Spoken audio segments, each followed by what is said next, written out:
દોસ્તો, શું તમે સંત તુકારામના ઇતિહાસ વિશે જાણો છો? અને દોસ્તો, શું તમે આ સંત તુકારામનું નામ સાંભળ્યું છે? ચાલો એક નજર નાખીએ આ ઇતિહાસ ઉપર. સંત તુકારામ ભારતીય આધ્યાત્મિકતામાં એક આદરણીય વ્યક્તિ, મહારાષ્ટ્રની ભક્તિ પરંપરામાં એક મહાન સંતો અને કવિ સંતો તરીકે ઉજવવામાં આવે છે. અને 17મી સદીમાં જન્મેલા સંત તુકારામના જીવન અને એ ભક્તિમય કવિતાએ આજે ભારતના સાંસ્કૃતિક અને આધ્યાત્મિક લેન્ડસ્કેપ પર અમીર છાપ છોડી દીધી છે. સંત તુકારામનો જન્મ 1608માં ભારતના હાલના મહારાષ્ટ્રના દેહુ નામના ગામમાં થયો હતો. અને નાની ઉંમરથી જ એમણે આધ્યાત્મિકતા અને ભગવાન કૃષ્ણના સ્વરૂપ ભગવાન વિઠોબા પ્રત્યેની ભક્તિ પ્રત્યે ઊંડો ઝુકાવ દર્શાવ્યો હતો. અને એમની આધ્યાત્મિકતા જાગૃતિ ગહન અનુભવોની શ્રેણી દ્વારા આવી, જેમાં દ્રષ્ટિકોણ અને દૈવી મુલાકાતોનો સમાવેશ થાય છે, જેણે તેમને તેમના જીવનને ભક્તિના માર્ગમાં સમર્પિત કરવા પ્રેરણા આપી હતી. સંત તુકારામના ઉપદેશો અને તત્વજ્ઞાન ભક્તિ પરંપરામાં ઊંડે ઊંડે જડેલા છે અને નીચેના મુખ્ય સિદ્ધાંતો દ્વારા એમને દર્શાવવામાં આવ્યા છે. સંત તુકારામની ભગવાન વિઠોબા પ્રત્યેની ભક્તિ પણ અદ્ભુત હતી સાહેબ.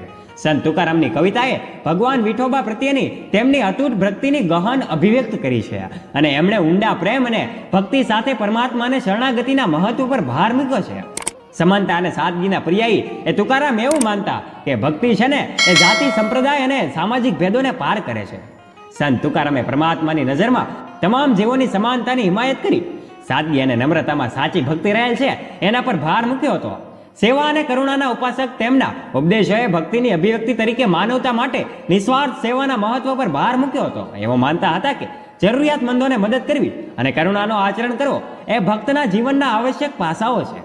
સંત તુકારામની ભક્તિમય રચનાઓ મુખ્યત્વે અભંગના સ્વરૂપમાં હોય છે, જે મરાઠીમાં ભક્ત કવિતાની એક અનોખી શૈલી છે. એમના અભંગો તેમની સાદગી, લાગણીની ઊંડાઈ અને આધ્યાત્મિક આંતરદ્રષ્ટિ દ્વારા દર્શાવવામાં આવે છે. આ રચનાઓ એમના ઉપદેશો અને ભગવાન વિઠોબા પ્રત્યેની ભક્તિનો સાર વ્યક્ત કરે છે. સંત તુકારામે એમના જીવનકાળ દરમિયાન વિવિધ પડકારો અને સતાવણીઓનો સામનો કરવો પડ્યો હતો, અને જેમાં રૂઢિચુસ્ત ધાર્મિક સત્તાવાળાઓનો એ વિરોધનો સમાવેશ થાય છે. આ મુશ્કેલીઓ છતાં એમની અતૂટ શ્રદ્ધા અને પરમાત્મા પ્રત્યેની નિષ્ઠા અડગ રહી છે. એમના અનુયાયીઓ અને ભાવિ પેઢીઓ માટે પ્રેરણાદાયક બની રહી છે. તેમના અભંગો અને ભક્તિમય કવિતાઓ ભક્તો દ્વારા આજે પણ ગાવામાં અને પઠન કરવામાં આવે છે, જેનાથી ઊંડી આધ્યાત્મિક અસર થાય છે. તેમની કૃતિઓ બહુજ ભાષાઓમાં અનુવાદિત થઈ ગઈ છે, જે તેમને વિશાળ પ્રેક્ષકો માટે સુલભ બનાવે છે. સંત તુકારામના જીવન અને ઉપદેશોની વાર્ષિક ઉજવણી પંઢરપુર વારી દરમિયાન થાય છે, જે મહારાષ્ટ્રના પંઢરપુરમાં વિઠોબા મંદિરની યાત્રા છે.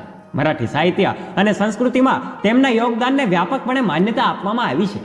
સંત તુકારામનું જીવન અસંખ્ય વ્યક્તિઓ માટે એમની આધ્યાત્મિક યાત્રા પર પ્રેરણારૂપ બને છે. ભક્તિ, સાદગી અને માનવતાની સેવાનો એમનો સંદેશ સુસંગત અને કાલાતીત રહે છે. સંત તુકારામનું જીવન અને ભક્તિ અતૂટ વિશ્વાસ, સાદગી અને પરમાત્મા પ્રત્યેના પ્રેમની શક્તિનું ઉદાહરણ આપે છે. એમના ઉપદેશો ભક્તો અને સાધકોને પ્રેરણા આપતા રહે છે, સમય અને સાંસ્કૃતિક સીમાઓને પાર કરે છે. સંત તુકારામ એક આદરણીય સંત કવિ છે, જેમના અભંગો અને આધ્યાત્મિક વારસો પરમાત્મા સાથે ઊંડો સંબંધ શોધનારાઓ સાથે પડઘો પાડતા રહે છે. આવા હતા સંત તુકારામ અને એમની ભક્તિ ભાવના. વિડીયો ગમ્યો હોય તો વિડીયોને લાઈક અને શેર અચૂક કરજો. અને મારા આવા જ નવા રસપ્રદ અને પ્રેરણાદાયક વિડીયો સાંભળવા માટે ધડીયા મોટિવેશન નામની યુટ્યુબ ચેનલને સબસ્ક્રાઇબ કરજો. અને હા, વિડીયોને અંત સુધી જોવા બદલ આપ સૌનો હૃદયના ભાવથી ખૂબ ખૂબ આભાર. ધન્યવાદ.